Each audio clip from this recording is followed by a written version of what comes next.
Assalamualaikum warahmatullahi wabarakatuh. Salam sejahtera bagi kita semua. Perkenalkan, nama saya Muhammad Syafiq Hisyam dengan NIM 1804030057. Di sini saya akan menjelaskan materi mengenai manajemen rantai pasok. Topik pembahasan pada kesempatan kali ini yaitu manajemen distribusi dan transportasi. Manajemen distribusi dan transportasi merupakan pengelolaan terhadap kegiatan untuk pergerakan suatu produk dari suatu lokasi ke lokasi lain, di mana pergerakan tersebut biasanya membentuk atau menghasilkan suatu jaringan. Fungsi dasar manajemen distribusi dan transportasi yang pertama, melakukan segmentasi dan menentukan target service level. Yang kedua, menentukan mode transportasi yang akan digunakan. Yang ketiga, melakukan konsolidasi informasi dan pengiriman. Yang keempat, melakukan penjadwalan dan menentukan rute pengiriman. Dan yang kelima, penyimpanan persediaan.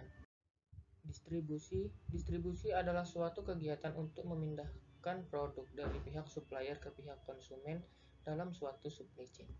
Distribusi secara langsung akan mempengaruhi biaya dari supply chain dan kebutuhan konsumen, mulai dari biaya yang rendah sampai respon yang tinggi terhadap permintaan dari konsumen. Strategi dalam distribusi. Yang pertama itu ada cross-docking, diidentifikasikan sebagai konsolidasi pengiriman produk yang datang sedemikian hingga dengan mudah dan dapat disortir untuk dikirimkan ke tempat tujuan.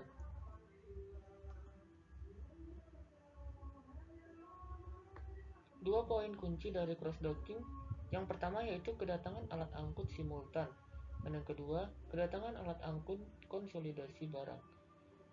Dua aliran barang pada sistem cross-docking. Yang pertama yaitu aliran dari supplier ke fasilitas cross-docking, dan yang kedua aliran dari fasilitas cross-docking ke pelanggan. Kemudian strategi distribusi direct shipment merupakan strategi dengan pelayanan point to point sehingga pabrik langsung mengirimkan barang ke retail. Kelebihan dari direct shipment yang pertama yaitu inventory lebih sedikit. Yang kedua, penanganan dan kemungkinan kerusakan produk lebih kecil. Yang ketiga, waktu dari produksi sampai ke toko lebih cepat. Kemudian direct shipment juga memiliki kelemahan. Yang pertama, kemungkinan untuk menyebarkan resiko lebih sedikit. Yang kedua, tidak ada safety stock jika ada permasalahan dengan supplier.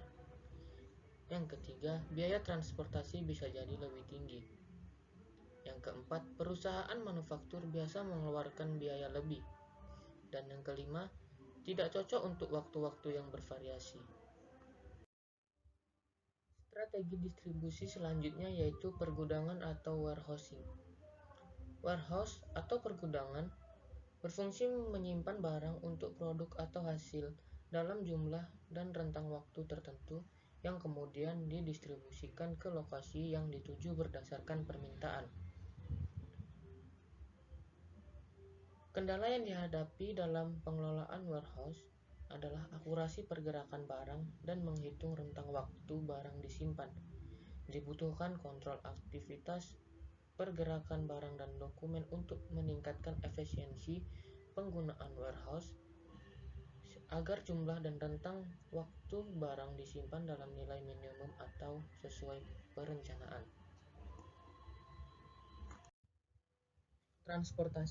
Transportasi merupakan pergerakan suatu produk dari suatu lokasi ke lokasi lain yang merepresentasikan awal dari suatu rangkaian supply chain sampai kepada konsumen. Pemilihan mode transportasi.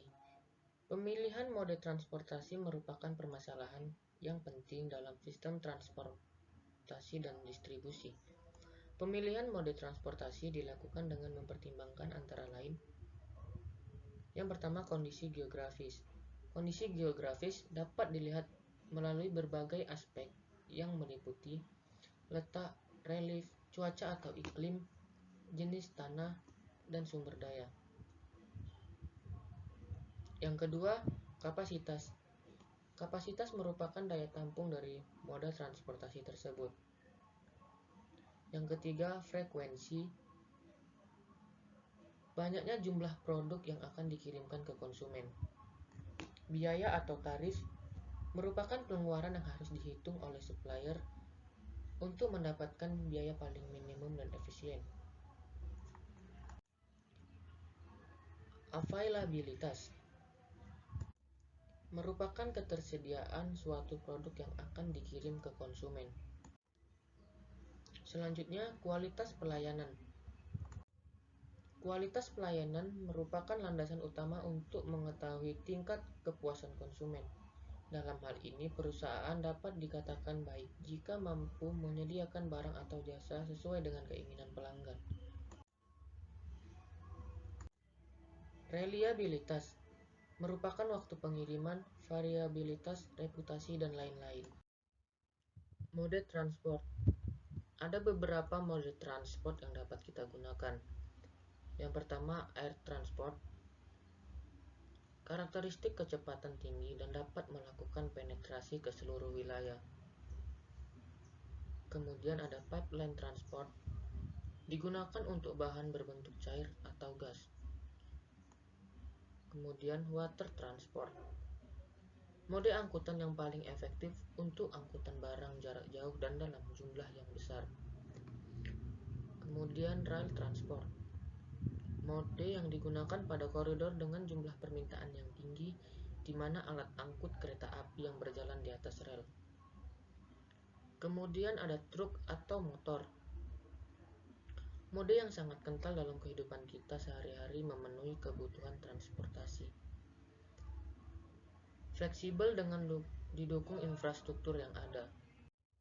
Ongkos atau tarif transportasi. Yang pertama itu ada fixed cost, di mana fixed cost menghitung depresiasi peralatan transportasi, pajak, asuransi, dan biaya administrasi.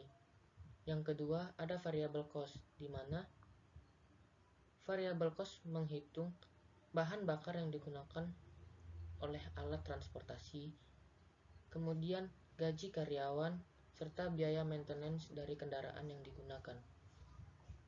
Baiklah, mungkin hanya ini saja yang dapat saya jelaskan mengenai topik manajemen distribusi dan transportasi. Lebih dan kurangnya saya mohon maaf dan terima kasih. Saya akhiri dengan wabillahi taufik wal hidayah. Wassalamualaikum warahmatullahi wabarakatuh.